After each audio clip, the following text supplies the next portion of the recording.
ഇന്ന് നമുക്ക് റവ ഉപയോഗിച്ച് വളരെ എളുപ്പത്തിൽ ഉണ്ടാക്കാൻ പറ്റുന്ന ഒരു 4 മണി പലഹാരത്തിൻ്റെ റെസിപ്പി നോക്കാം. അപ്പോൾ അതിനാവശ്യമായിട്ടുള്ള തേങ്ങ, ചുവന്നുള്ളി, പച്ചമുളക്, ജീരകം, ഇത്രയും സാധനങ്ങൾ ആദ്യം തന്നെ നമ്മളൊന്ന് അരച്ചെടുക്കുക. ഒരു ചട്ടി അടുപ്പത്ത് വെച്ച് 1 കപ്പ് വെള്ളം ഒഴിച്ച് അതിലേക്ക് അരപ്പ് ചേർത്ത് കൊടുക്കുക. കൂടെ ആവശ്യത്തിന് ഉപ്പും ചേർത്ത് മിക്സ് ചെയ്യുക. അതിലേക്ക് 2 കപ്പ് റവ ചേർത്ത് കൊടുക്കുക. റവ വെള്ളത്തിൽ കിടന്ന് കുതിർന്ന് സെറ്റായി നന്നായി വെന്ത് വന്നതിന് ശേഷം കുറച്ച് മൈദയും കൂടെ ചേർത്ത് കുഴച്ചെടുക്കുക. അപ്പോൾ അതിനാവശ്യമായിട്ടുള്ള മാവ് ഇവിടെ സെറ്റായിട്ട് വന്നിട്ടുണ്ട്. ഇനി അതിൽ നിന്നും കുറച്ചെടുത്ത് ഉരുട്ടി ഒന്ന് ചെറുതായിട്ട് പ്രസ് ചെയ്ത് കൊടുക്കാം. ഇത് നിങ്ങൾക്ക് ഇഷ്ടമുള്ള ഏത് ഷേപ്പിൽ വേണമെങ്കിലും ആക്കാം കേട്ടോ. ഇനി ഒരു പാൻ അടുപ്പത്ത് വെച്ച് ഓയിൽ ഒഴിച്ച് അത് ചൂടായതിന് ശേഷം ഇത് ഓരോന്നായിട്ട് അതിനകത്തേക്ക് ഇട്ട് കൊടുക്കുക.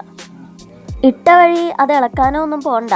കുറച്ച് കഴിയുമ്പം അതങ്ങനെ കിടന്ന് വെന്ത് പതിയെ പൊന്തി വരുന്നതായിട്ട് കാണാം. അപ്പോൾ നമുക്ക് മറിച്ചിടാം.